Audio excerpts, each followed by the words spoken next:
Como que entrar al baño después de tu papá es feo, pero entrar al baño después de tu abuelo, weón, es como que tiraron una bomba Nagasaki en el lugar. ¿Te han dado cuenta que el ventilador es como el antagonista de la historia? Siempre está atrás mío, weón. Una hora ya y no hay nada de terror. Aquí vamos. Aquí vamos. El iceberg de Chile. Iceberg de Chilito. A ver. Escala número uno. Nabila Melosa Rifo. Nació el 18 de junio de 1987. Nabila creció en una familia de escasos recursos, siendo incapaz de poder terminar bien sus estudios. Años después empezaría a trabajar en un local nocturno como mesera y también cajera. En esos momentos conocería a un hombre llamado Mauricio Ortega, quien tiempo después sería su pareja, hasta casarse y tener 4 hijos. Varios ¿Cuatro hijos? familiares y personas cercanas comentaban que la relación de Nabila y Mauricio era problemática y no se veía para nada buena, ya que pasaban mucho tiempo peleando y ya se habían separado. La familia de Mauricio decían que era un hombre tranquilo y ejemplar, pero la familia de Nabila decía lo contrario, ya que hasta llegaron a presenciar momentos de violencia en contra de Nabila. Mauricio cuando Oh shit. tomaba alcohol se ponía más agresivo. Hasta el 5 de junio de 2015, como a las 7 de la noche, Mauricio llegó a casa de Nabila, quien estaba con sus hijos y su pareja actual. La pareja de Nabila le negó a dejarlo pasar, lo que hizo que Mauricio se enoje y saque una hacha de su auto para romper la puerta principal. Mientras pasa eso, la pareja de Nabila trata de escapar por la ventana. Una vez adentro, Mauricio empieza a buscar a Nabila, diciéndole a los niños que no es nada en contra de ellos, sino contra su madre. Hasta que el hermano de Nabila, que estaba en el lugar, se puso a hablar con Mauricio para calmarlo, hizo que Mauricio se retire.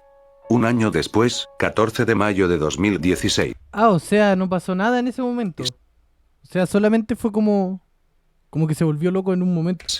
Mauricio y Nabila se encontraban juntos en casa de unos amigos festejando. Cuando cayó la madrugada todos ya estaban bajo el efecto del alcohol, hasta que en un momento Nabila le recuerda a Mauricio que le debía dinero, algo que hace que lo indigne y empiece a golpear la pared y tirar los muebles que estaban a su alcance. Ah, le debía Los plata. niños asustados se fueron junto a su tía a otro lugar, también algunos invitados se fueron y quedaron alrededor de 2 personas para calmar a Mauricio. Cuando ya estaba amaneciendo, los últimos invitados se fueron, creyendo que Mauricio ya estaba tranquilo. Eran las 5 de la mañana, cuando los invitados se fueron y Mauricio y Nabila quedaron solos. Mauricio se lanzó hacia Nabila para No. golpearla, Nabila logra empujarlo y salir corriendo del lugar. Tiempo después, encontrarían a Nabila en una calle, con poco de ropa, varias lesiones en su cabeza y cuerpo. Lo más impactante era que le hacían falta sus globos oculares. Nabila fue llevada al hospital. ¿Le sacó los ojos? En la escena del crimen solo se logró encontrar un globo ocular. Nabila tenía fracturas en el cráneo ya que fue atacada con un bloque de cemento. Nabila recuperó el conocimiento 5 semanas después, donde contaría todo lo ocurrido. Mauricio Ortega fue condenado solo a 18 años de prisión. 18 años, pues, weón. Nada, le sacó los ojos, weón. A esta gente ustedes la sacarían de la cárcel, weón. Está piteado ese weón.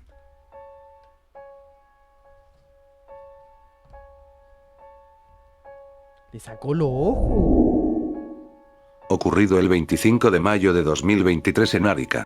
Mientras la policía investigaba a una banda criminal llamada el Clan de los Gallegos, en cierta zona, cerca de un lugar llamado Cerro El Chuño, a 1 metro de profundidad, agentes policiales encontrarían a 2 personas tapadas con una base de concreto y en una bolsa. Obviamente sin vida, y después de investigar determinaron que los hombres seguían conscientes mientras fueron enterrados. Luego realizaron la prueba de ADN en base a otras personas para ser identificados, determinando que el crimen fue causado por un grupo de crimen organizado. ¿Legalizarían la pena de muerte en Chile? O sea, ¿legalizarían la pena de muerte en general? ¿Cipirilí o no porolo? No, Nivaldo este caso es muy famoso, weón. Villegas, no se sabe mucho de su niñez y de su crianza, solamente que era muy querido por varias personas. Nivaldo tenía alrededor de 41 años cuando conocería a Joana, una mujer de 23 años, y tenía 2 hijos de su relación anterior. Nivaldo también tenía un hijo de una relación anterior. Nivaldo era profesor de computación muy querido por sus alumnos. Con el paso de los años la relación de Joana y Nivaldo iba por buen camino, convirtiéndose en Nivaldo en el padre de los hijos de Joana. En el año de 2013 tendrían una hija. Nivaldo ayudaría a Joana monetariamente para que pueda ejercer sus estudios para convertirse en paramédico. También construiría una casa con ayuda de su hermano para vivir con su familia. Pasó el tiempo y Joana dejaría a Nivaldo por Francisco Silva, quien era otro paramédico. La custodia de la hija se le había concedido a Nivaldo por 9 meses. En ese O sea, la custodia de la hija la ganó Nivaldo. No sabía esa parte de la historia. tiempo, Nivaldo había sido amenazado por la nueva pareja de Joana. Se desconocen las razones, pero se sabe porque Nivaldo se lo contó a su ex suegra. Pasó el tiempo y Joana volvería a intentar a tener una relación con Nivaldo, pero no iba con buenas intenciones. Ya que No. Francisco, la nueva pareja de Joana, estaba de acuerdo. Ocurrido el 10 de agosto del año 2018. A las 8 de la noche. Tiene pura pinta de pitiao, weón. Nivaldo dejaría a su hija en la casa de su hermano para que la cuide, ya que él dijo que iba a un evento social, cosa que era mentira. Iba a su casa para ver a Joana, con la cual se estaba viendo unas semanas atrás. Una vez en el domicilio Joana, con ayuda de Francisco, trituraron una pastilla para que Nivaldo sin que se dé cuenta la ingiera.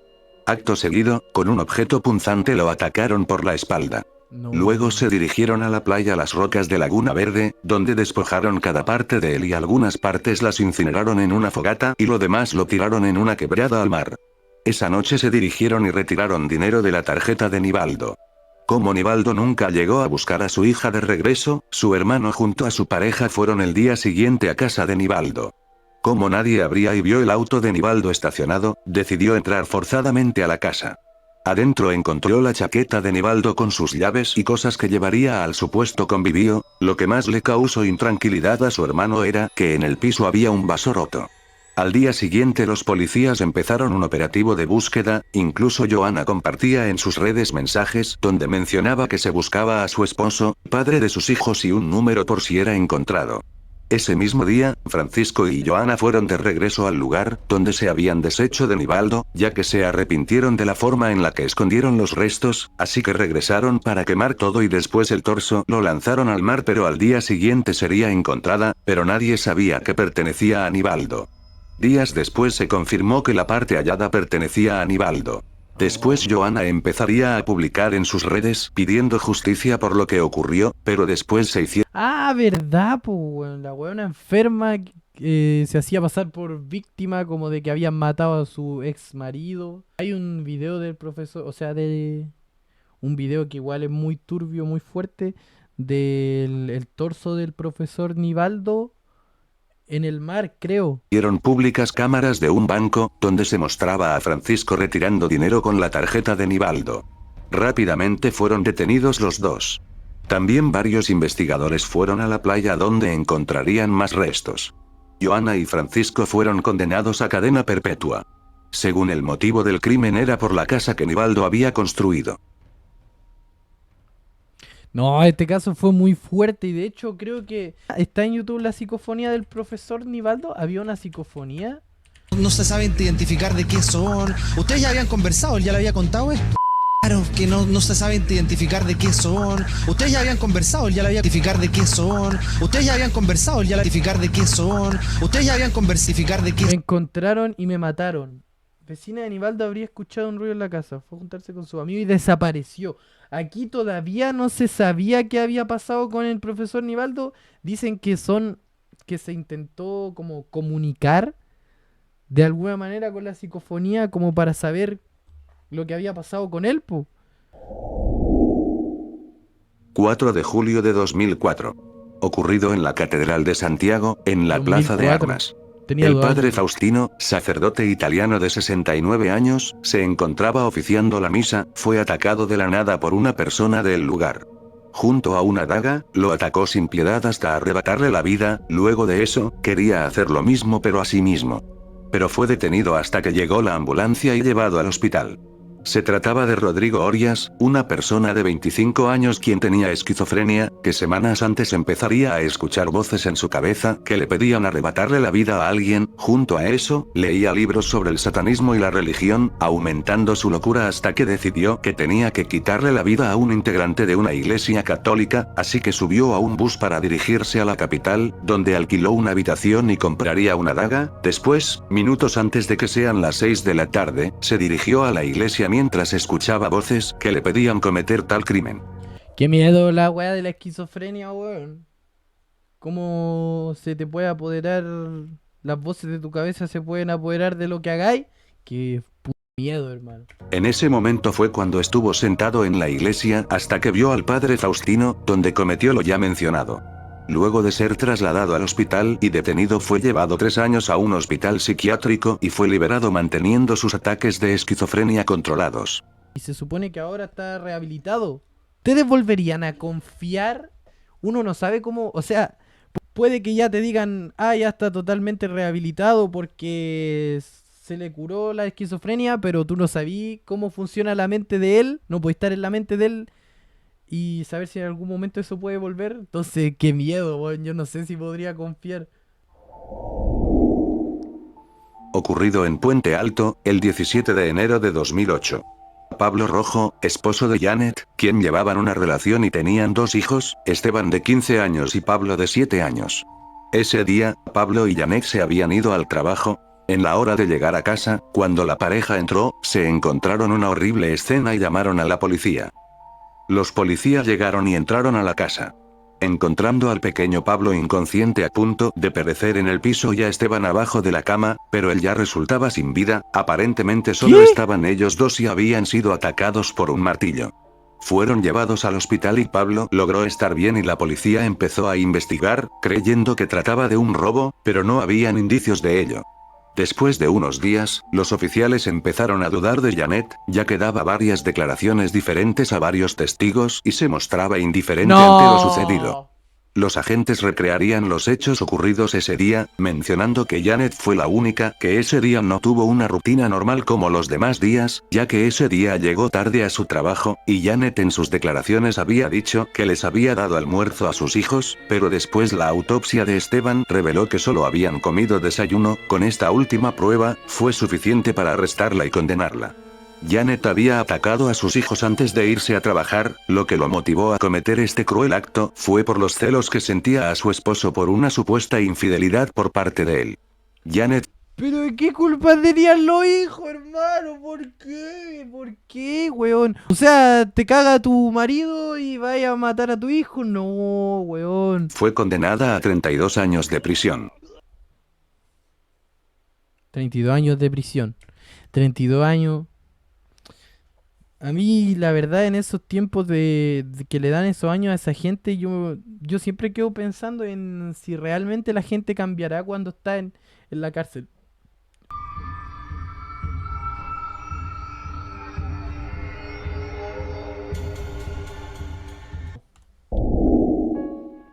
Roxana Valdés Caro.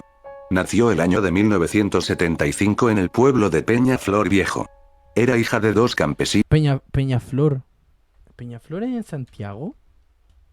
Donde se crió tranquilamente junto a sus hermanos. No se sabe mucho de su vida personal, solamente que resultó ser buena y sin problemas. Al pasar los años, Roxana tuvo un hijo llamado Juan Ignacio, pero se encontraba separado del padre de su hijo. Después se mudó a una localidad llamada Peor es Nada, donde conocería a Claudio Andrés Muñón en el año 2011, un hombre quien tenía una relación con otra mujer y 2 hijas. Pero al momento de conocer a Roxana, decidió dejar a su familia para estar con Roxana. Al principio la relación de Roxana y Claudio iba por buen camino y lleno de amor, pero meses después, Claudio empezaría a convertirse más agresivo, con cualquier tipo de persona pero más con Roxana. Roxana, al ver que Claudio tenía problemas con gente del pueblo, decidió mudarse junto a él a otro pueblo, pero Claudio le dijo a Roxana que solo se mudaría con ella, si no los acompañaba su hijo. Roxana aceptó y dejó a su hijo con su familia, yéndose a vivir sola con Claudio. Ah, ya iba por mal camino la cosa. Semanas después de mudarse a un nuevo lugar, los vecinos mencionaban que se escuchaban gritos diariamente proveniente de la casa de Roxana y Claudio, hasta llegaba la policía, porque Claudio maltrataba verbalmente y físicamente a Roxana.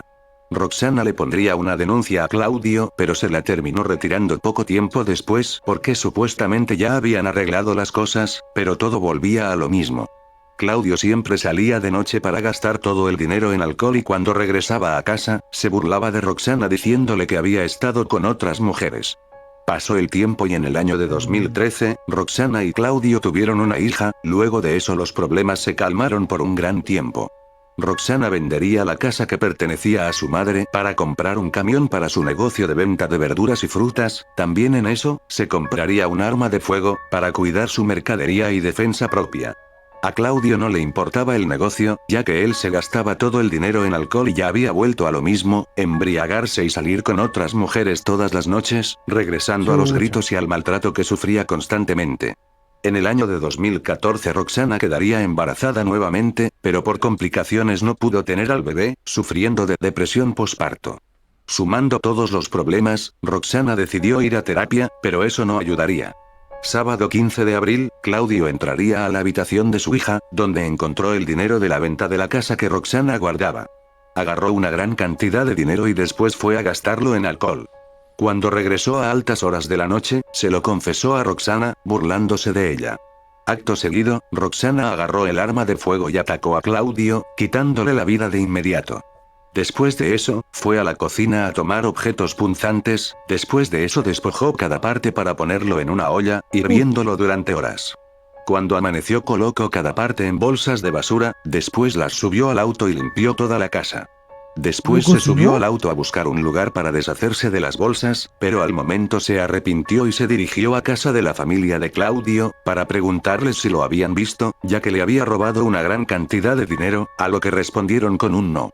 Después Roxana se dirigió a casa de su padre, para hablar con su hermano, donde no pudo y confesó todo, a lo que su hermano le recomendó que lo mejor sería confesar.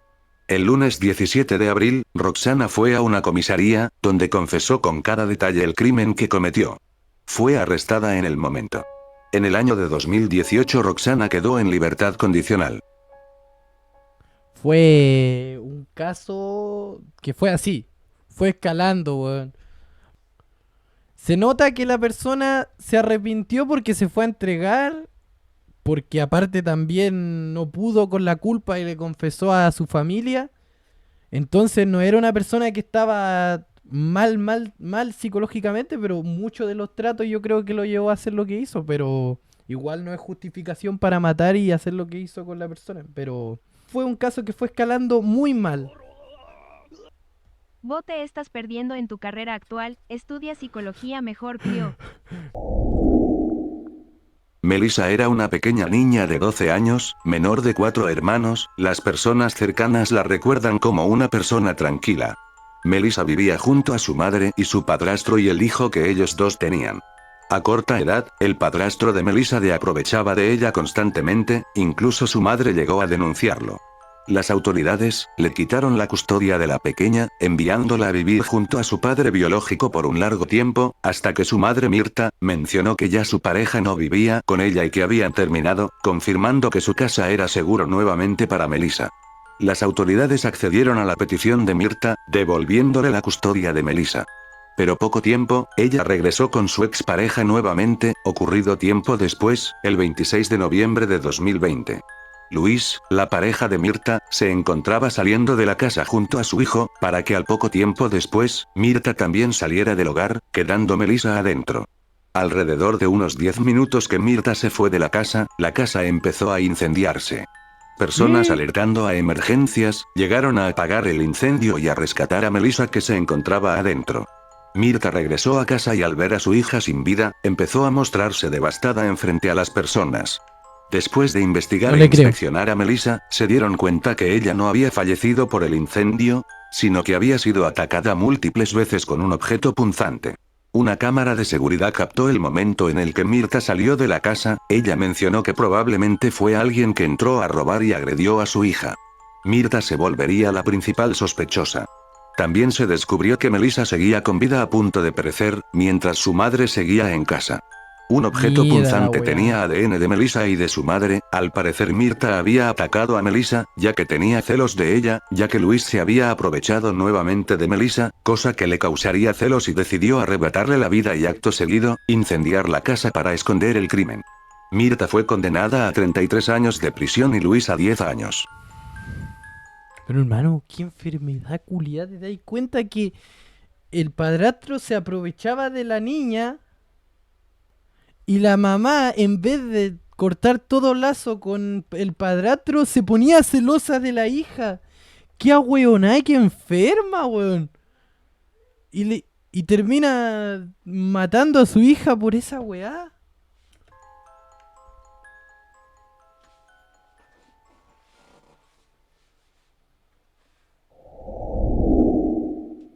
Óscar II López. Nació el año de 1972 en Lolol, departamento de Santa Lol. Cruz. No se sabe mucho de su infancia. Óscar era conocido por la gente de la localidad como hippie debido a la forma que solía vestir. Tiene pinta de López hippie. se mudaría varias veces de casas y apartamentos y en el año de 1997 se unió a una comunidad ecológica pero fue expulsado. En el año de 2010 se mudaría a su última casa en Lolol, donde decidió establecer una tienda de antigüedades. Ocurrido el año de 2012, 10 de julio. Un hombre llamado Juan Duarte visitó la tienda de antigüedades de Óscar para comprar una barra de hierro y que estaba interesado en una mesa antigua que había visto por ahí. En un momento de descuido en la tienda, Óscar López, con un objeto punzante atacó por la espalda a Juan. Juan trató de defenderse pero lastimosamente no pudo. En ese mismo acto atroz, Óscar despojó su cabeza y la escondió en un baúl que estaba en la venta en su tienda. Después se deshizo de lo demás en su jardín enterrándolo abajo de unas rocas. 2 días después, María José, una mujer que se encontraba con sus 2 hijos, su hija de 15 años y su hijo de 19. Alrededor de la 1 de la tarde, María decidió visitar la tienda de Óscar ya que estaba pasando por el lugar. Entró al lugar solo con su hija, ya que su hijo estaba esperando en el vehículo. Luego de estar solamente 5 minutos en la tienda, Óscar jaló del cabello a María y con un objeto punzante la atacó. Después de eso su hija salió a pedirle ayuda a su hermano. Cuando volvieron juntos No, weón, lo que debe ser vivir eso como hija. los dos, presenciaron el momento donde Óscar en su patio, coloca a María arriba de un tronco y acto seguido le despoja la cabeza, con ayuda de una hacha. Los hijos salieron y empezaron a gritar a la calle por ayuda hasta que encontraron a un oficial que los acompañó rápidamente. Cuando llegaron al lugar, López tenía en su mano la cabeza, mostrándola a todas las personas que pasaban por el lugar, como si de un trofeo se tratase. El oficial le ordenó que se detuviera, abriendo fuego hacia el techo. López no hizo caso y se iba a lanzar hacia el oficial, así que este abrió fuego, arrebatándole la vida. Después de una autopsia psicológica informaron que probablemente Óscar sufría de psicosis transitoria y delirios con comportamientos extraños. Hermano, esto es muy fuerte, culiao. Y no sé, se me viene a la mente como la situación que deben haber vivido los hijos, los niños de ver que matan a su mamá y que andan con la cabeza de su... No, weón. Ocurrida la tragedia en el año de 2012, un miércoles 29 de agosto. Pilar, era esposa del pediatra Francisco Ramírez, quienes tenían 3 hijos, Sebastián de 14 años, Juan de 16 años y José de 17. Ese día, en la mañana, Francisco viajó a casa de sus padres para visitarlos. Después de eso fue a comprar un anillo para su esposa. Cuando llegó a casa le entregó el anillo y hasta ahí todo normal. Después de eso Pilar salió de casa a comprar unas cosas.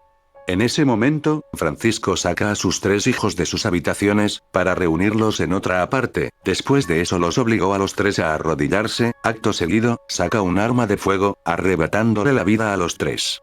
Después llega a la madre y Francisco la lleva hacia una terraza, donde empiezan a tener una discusión y Francisco le dice que va a hacer algo en contra de él mismo como amenaza, al momento. Efectivamente, lo hizo delante de su esposa. Pilar asustada va a buscar a sus hijos, donde se encuentra con esa horrible escena, salió corriendo de casa a pedir ayuda. Probablemente Francisco tenía problemas psicológicos ya que él y su pareja estaban tomando medicamentos y tenían a alguien que los trataba.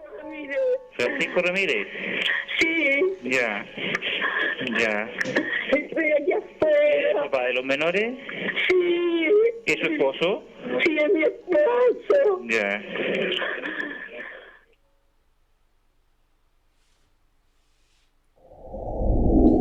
Oh, esta weá me está dejando muy mal. A mí me pone muy mal estas situaciones, weón.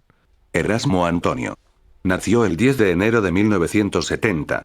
Antonio fue criado de buena manera y no sufría ningún tipo de problema por parte de sus padres. A medida que iba creciendo, Antonio iba cambiando, teniendo bajo rendimiento escolar y era una persona solitaria ya que era excluido por las personas. En el año de 1983 y el próximo, fue acusado como ladrón en la escuela y posteriormente fue expulsado, una vida problemática hasta llegar a los 20 años. Cometería su primer crimen, un robo a un almacén llamado Provisiones Joaquín, condenado a 540 días. Pero la denuncia fue remitida. El año siguiente se mudaría a la comuna de Coelemu, donde conocería a Marco Antonio, quien sería su amigo e incluso viviría con él. Algunas personas dijeron que eran pareja, pero este negaba ese hecho. Pero un día Marco desapareció, Pensaban que se les quedaba la patita atrás. A ver, ¿qué voy a decir? dijeron que eran pareja, pero este negaba ese hecho. Pero un día Marco desapareció, resulta que Antonio le quitó la vida junto a un grupo de otros amigos, despojándole algunas partes y después usar gasolina. Nunca se encontró a Marco y no se sabe la razón por la que hizo esto.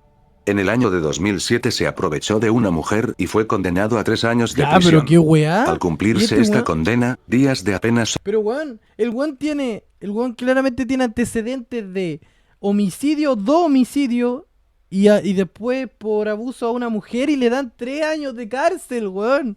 y fue condenado a 3 años de prisión. Al cumplirse esta condena, días de apenas salir se aprovechó de 3 mujeres, recibiendo una orden de detención.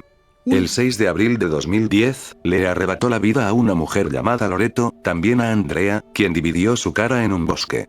Crímenes ocurridos con solo 6 horas de diferencia. Después de poco tiempo, la prima de Loreto se puso en contacto con Antonio con ayuda de la policía, donde fue fácil identificarlo y localizarlo. Antonio fue arrestado en una cafetería, tras ser arrestado confesó sus crímenes. En sus pertenencias encontraron ropa de las víctimas, un No se sabía sobre sus otros crímenes. arma de fuego y 5 autos, 2 que pertenecían a sus víctimas y no lograron identificar a quienes les pertenecían los otros. Fue condenado a 61 años de prisión. 61 años, weón, esa weá es cadena perpetua. ¿Se parece a John Cena o no? Se parece a John Cena.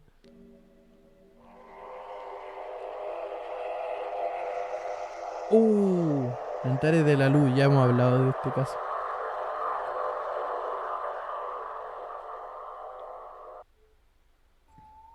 Ramón Gustavo. Nació el 20 de diciembre de 1977. Ramón vivía con sus padres separados y era el único hombre de sus 3 hermanas. Pero no había ningún tipo de problema en su crianza ni en sus estudios, teniendo un buen rendimiento escolar, aprendió a tocar distintos instrumentos y cuando creció, se desempeñó como profesor de música y formó parte de un grupo musical. Después viajó a varios países como Bolivia, Ecuador, China y Perú. En el año de 1995 no realizó el servicio militar, ya que con ayuda de su tía que era psicóloga, fingió estar loco y se presentó rapado con una actitud extraña, presentando los documentos, dejaron que se marchara del lugar, pero desde ese momento, nunca dejó de actuar así, incluso se alejó de su familia, y se convertiría en un tipo más agresivo. Tiempo después se autodenominaría como Antares de la Luz, debido a la estrella de la constelación de Escorpión, supuestamente por una revelación espiritual que tuvo. Se terminó separando de su grupo musical por conflictos que tuvo por él mismo. En el año de 2009 formó un grupo de sanación, pero más tarde ese grupo se convertiría en una secta. Compartían departamento, después se trasladarían a Olmué donde encontrarían más personas para su secta. Esta secta meditaban consumiendo ayahuasca. El grupo ayahuasca. Weón, creo que la ayahuasca es una weá que te deja mal, así. Que te hace tener viajes astrales, por lo que ha hablado mucha gente. El grupo seguía fielmente las órdenes de Antares de la Luz, empezaron a realizar sacrificios con animales ya que los consideraban seres malvados. Cuando cometían errores eran castigados con golpizas. Ramón se jactaba de ser la reencarnación de Dios y se aprovechaba de todas las mujeres de la secta. Él decía que si nacía un bebé por causas de esos momentos donde él se aprovechaba de las mujeres, le quitarían la vida ya que sería el anticristo que traería el fin del mundo. Ocurrido el 21 de noviembre de 2012. Un miembro de la secta, llamada Natalia Guerra, dio a luz a un bebé a causa de las veces que se aprovecharon de ella cuando consumía ayahuasca. Natalia logró tener al bebé sin ningún problema, pero 3 días después de haber dado a luz, Castillo decidió sacrificar al bebé junto a su secta mientras consumían ayahuasca. No entiendo cómo la gente de esa secta pudo creer que esa persona era Dios, weón. Realizaron dicho acto, pero algunos miembros de la secta, al ver que no se cumplían sus profecías, decidieron salirse de la secta. Luego de darse a conocer este caso, Ramón se convirtió en el hombre más buscado en ese momento, hasta Perú se unió a la persecución de Ramón, también Ecuador. Ramón fue encontrado sin vida en Perú en una casa abandonada, ya que se vio acorralado por las autoridades, decidió él mismo poner fin a todo. Felidor Hermosilla, era un hombre de 32 años, un terrible criminal, quien estaría sin ser descubierto por un gran tiempo. Felidor sufría de trastorno de personalidad esquizoide. No se sabe mucho de las razones y de la convivencia, pero un día de septiembre de 2005, Felidor, con un artefacto de fuego silenciado, decidió arrebatarle la vida a sus padres. Al día siguiente los ocultaría en el patio de la misma casa. Pasaron los meses y los familiares empezaron a sospechar que algo extraño estaba pasando, ya que intentaron ponerse en contacto con ellos y nunca respondían. Así que policías llegaron, Felidor trató de seguir su vida normal e incluso se casó con una chica que desconocía el crimen. Cuando los policías investigaron, encontraron en el patio las fosas donde había dejado a sus padres. Al momento de la detención encontraron artefactos de fuego y Felidor dijo que pertenecía a un club de tiro, pero no opuso resistencia y fue arrestado. Ya en juicio mencionó que lo hizo porque una especie de monje medieval le ordenó que lo hiciera. Fue condenado a cadena perpetua. Julio II Pérez Silva. Nació el 15 de julio de 1963. Julio en la gran parte de su infancia la pasaba en las calles, las personas lo apodaban como el Segua. Era un chico tranquilo y alejado de los demás. Cuando creció conoció a una chica llamada Mónica, quien a los 22 años sería su esposa y tendrían 2 hijas. Luego se iría con otra mujer llamada Marianela. En el año de 1990 se fue a buscar oportunidades de trabajo en Iquique. En una fiesta conoció a una mujer que tenía 6 hijos, al poco tiempo ya tenían una relación y estarían viviendo juntos. Sus crímenes empezaron cuando inició a trabajar como taxista de forma ilegal. El 16 de septiembre del año de 1998, en su jornada de trabajo, recogió a una chica llamada Graciela. Julio confesó que él le había ofrecido dinero a Graciela a cambio de tener relaciones. Pero según palabras de él, la chica tenía intenciones de robarle, a lo que él le arrebató la vida con sus propias manos, después se deshizo de ella en una playa. Después, el 24 de noviembre del próximo año, otra vez en su jornada laboral, le ofreció a una chica de 14 años llevarla en su vehículo hasta su escuela. Le arrebató la vida con un objeto punzante y después se deshizo de ella en el pique de Juan Tajaya. El siguiente año, en febrero, en menos de una semana le quitó la vida a 2 mujeres más en plena pampa del desierto. Y así lo hizo con otras 10 víctimas más, algunas deshaciéndose en el mismo lugar que las anteriores veces. Hermano, mató como a 15 personas. Hasta el 4 de octubre de 2001, Julio interceptó a una mujer llamada Bárbara, y la atacó con una piedra y le confesó que él había cometido los anteriores crímenes. Julio pensó que la chica estaba sin vida, decidió dejarla ahí e irse. Bárbara seguía con vida, a lo que logró pedir ayuda y reportar lo ocurrido. Agentes lograron identificar el vehículo de Julio y lo lograron detener, luego de hacer una prueba de ADN. Con pruebas de los crímenes anteriores, resultaron ser las mismas. Julio confesó 3 crímenes al principio, pero días después, al no aguantarse, confesó todo. El 26 de febrero de 2004 fue condenado a cadena perpetua. Weón, es muy parecido al caso de Ted Bundy, el que invitaba a las mujeres a su auto. Weón, mató mucha gente este weón. Un asesino en serie en Chile. Weón enfermo. Juan Domingo Salvo. Nació Oh. el 8 de septiembre de Se ve de la 1946 mierda en ese. Longaví. No se sabe mucho de su vida y su estado al día de hoy. Juan en el año de 1975 en Arica, se encontraba enamorado perdidamente de su propia hermana, pero un día, su hermana llegó a casa junto a su pareja, cosa que a Juan no le gustó, así que decidió quitarle la vida a su propia hermana. Debido a esto fue condenado a 10 años de prisión, pero al cumplir los 6 años, salió en libertad por tener buena conducta. Debido a los exámenes que le hicieron a Juan, tenía una personalidad de psicópata y un problema con el alcohol. Más tarde después en Alcoraz, se aprovechó de una chica y la madre de esta chica lo denunció. El 25 de noviembre de 1990, Juan fue a casa de la mujer que lo denunció y de la chica que se aprovechó, para pedir que le retiren la denuncia, pero la madre se negó. Juan se enfadó y con un hacha decidió arrebatarle la vida, no satisfecho con esos también se la arrebató a sus 3 hijos. Fue llevado ¿mató a a los prisión hijos? y sentenciado a ¿Por muerte, qué? pero el presidente de ese momento se negó y fue condenado a cadena perpetua. Ojo, escuchen esto. Hijos. Fue llevado a prisión y sentenciado a muerte, pero el presidente de ese momento se negó y fue condenado a cadena perpetua. ¿Por qué, weón? ¿Y por qué no le dieron pena de muerte, weón?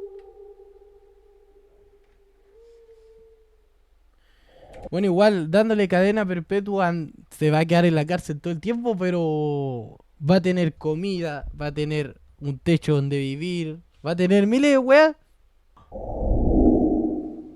Sagredo Pizarro y Top Collins. Desde agosto de 1980 hasta noviembre de 1981. Esto fue En Viña del Chile, Mar. Viña del Mar Sí, tuvieron una serie. estos son los psicópatas de Viña del Mar, weón. Para algunos weones es más fácil morir que cumplir la sentencia WN, yo haría una evaluación psicológica para decidir. Igual es verdad, tenéis razón. Tuvieron una serie de crímenes que impactarían y asustarían a la localidad. Apodado como los psicópatas de Viña del Mar, Sagredo y Top Collins. No se sabe mucho de sus vidas, pero el 5 de agosto de 1981, cometerían su primer crimen. Por la noche le arrebataron la vida a un profesor de 35 años llamado Enrique. Al día siguiente en el periódico llamado La Estrella de Valparaíso, publicó en su portada la foto de un vehículo en un cerro, que estaba colgando, en un perfecto equilibrio que evitaba que se cayera sobre la avenida. 2 días después investigaron el vehículo y resultó que era del profesor Enrique, que fue encontrado en otro lado sin vida. Tiempo después una mujer llegaría a una comisaría, para confesar que 2 hombres le habían arrebatado la vida a su novio Fajardo y luego se aprovecharon de ella. La chica dio descripciones de los 2 hombres. 3 meses después, el 28 de febrero de 1981, finalizando el Festival de Viña del Mar. Un empresario llamado Fernando se encontraba junto a una mujer que vendía su cuerpo llamada Delia, en un auto para tener relaciones, serían encontrados por los psicópatas de Viña del Mar y en ese momento con un artefacto de fuego, acabaron con los 2. Los hombres se habían aprovechado de la mujer. En mayo, le arrebataron la vida a un taxista para robarle el vehículo. Con el vehículo se dirigieron a otro lugar donde encontraron a Jorge junto a su pareja Margarita. Los psicópatas pusieron de rodillas al hombre para luego acabar con él. Después se aprovecharon de la mujer y la dejaron viva. Varias personas y testigos estaban dando descripciones sobre los criminales. Tiempo después un hombre llamado Oscar, se encontraba viajando cuando de repente fue detenido por un taxi que lo obligó a detenerse, luego le arrebataron la vida y su esposa terminó como la última chica. Hasta llegar al 1 de noviembre de 1981. Esa noche su última víctima sería Roxana Venegas y Jaime Ventura. ¿Lo pillaron 2 jóvenes estos que weones? se encontraban en un auto abajo de un puente. Ya habían muchísimos policías investigando a estos psicópatas, incluso habían 2 equipos de policías trabajando el caso pero por separados y no se compartían información. En uno de esos grupos se encontraban Jorge Sagredo y Top Collins. Un soldado aparte de ellos, empezó a sospechar de los 2. Hasta que un militar llamado Juan Quijada, Y ellos eran carabineros, por eso no dudaban de ellos, ¿no? empezó a sospechar de los 2. Hasta que un militar llamado Juan Quijada, escuchó a Sagredo y a Collins hablar de los últimos crímenes que cometieron, que se trataba de Ventura y Venegas, hasta con detalles que ni la propia policía y soldados sabían. En ese momento, Juan se dio cuenta que las descripciones que daban las víctimas y testigos coincidían con ellos 2. Después Juan, alrededor de 5 días después, le tocó patrullar junto a Sagredo y ahí fue cuando Juan le dijo, ¿cómo pudiste haberle quitado la vida a esas personas? A lo que Sagredo le confesó todo, como si se estaba desahogando. Después de escuchar todo, Juan reportó a los dos a las autoridades. Sagredo y Collins fueron detenidos, donde confesaron todo a lujo de detalles, fueron condenados a la pena de muerte el 8 de enero de 1983. Los psicópatas le pidieron al dictador Pinochet que les quitase la condena, pero no fue aceptada. La mea volada, weón. Gente pitia, weón. Ocurrido en la mañana del 29 de enero en la cárcel, un grupo de militares le colocaron un disco de color naranja en la zona del corazón a los acusados, para tener presente al objetivo al que iban a abrir fuego ese momento. 16 integrantes del pelotón, apuntando hacia el disco naranja, todos con una sola bala. En la mañana se escuchó el fusilamiento del lugar, a las 6 de la mañana, fueron declarados sin vida, los psicópatas del Viña del Mar. Fue la última condena de pena a muerte realizada, ya que en el año de 2001 fue eliminada. ¿Esta fue la última condena? La mea volada.